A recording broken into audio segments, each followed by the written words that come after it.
A song like Yesterday or Michelle is such a cop-out, man. If you go to the Library of Congress, you can find a lot better than that. There are millions of songs like Yesterday and Michelle written in Tin Pan Alley. Well, that was my very poor impression of Bob Dylan. Speaking about Michelle, the 1965 song written for the Beatles by Paul McCartney and John Lennon. The song that initially made its first appearance on the album Rubber Soul. That album, of course, is the same one that gave us the infamous classic Yesterday. There have been other reviews of this song, which are decidedly much more positive. In fact, the Record Mirror said that the song was just remotely, faintly, slightly similar to Yesterday in the general approach. And another stand-up performance. Although we also have KRLA Beat describing Michelle as a beautiful ballad, but then adding, although it doesn't sound at all like his fantastic Yesterday. It is another tender love song, such as only Paul could sing it. He even croons the chorus in French. And what better language for a love song? So now I'm confused about whether I think it sounds like Yesterday or if I should go find a better song at the Library of Congress. I wonder what Paul McCartney had to say. After all, he wrote the majority of the song. My sources tell me that he has been quoted as saying, Michelle was a tune that I'd written in Chet Atkins' finger-picking style. There's a song he did called Trombone, with a repetitive top line, and he played a bass line while playing a melody. This was an innovation for us. Even though classical guitarists had played it, no rock and roll guitarist had played it. The first person we know to use finger-picking style was Chet Atkins.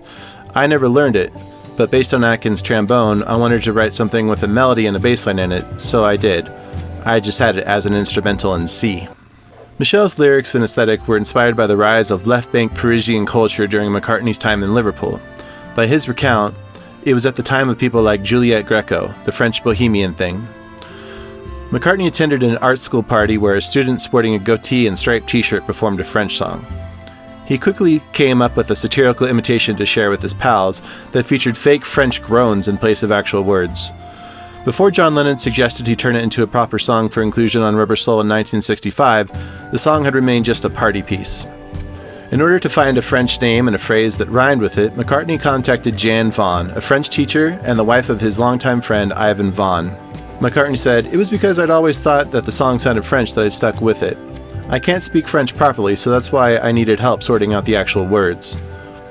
A few days later, McCartney asked for a translation of "These are words that go together well," which Vaughan provided as "sont des mots qui vont très bien ensemble."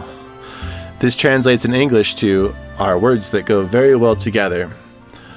John Lennon heard the song for the first time when McCartney played it for him, and he suggested the "I Love You" bridge after hearing Nina Simone's rendition of "I Put a Spell on You" the night before, which featured the same phrase but with the emphasis on the last word, "I love you." So now that you've made it this far, you're probably wondering, what impact did this song have on popular culture and the world as a whole?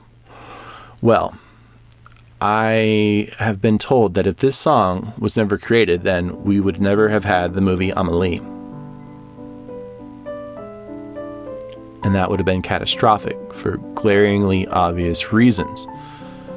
So we can all breathe a sigh of relief there. And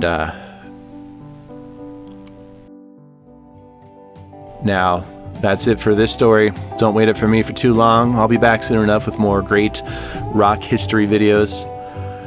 But I hope you enjoyed this one. I'm going to go grab a beret and some cheese and wine and just sit down and watch Chocolat. Don't judge me.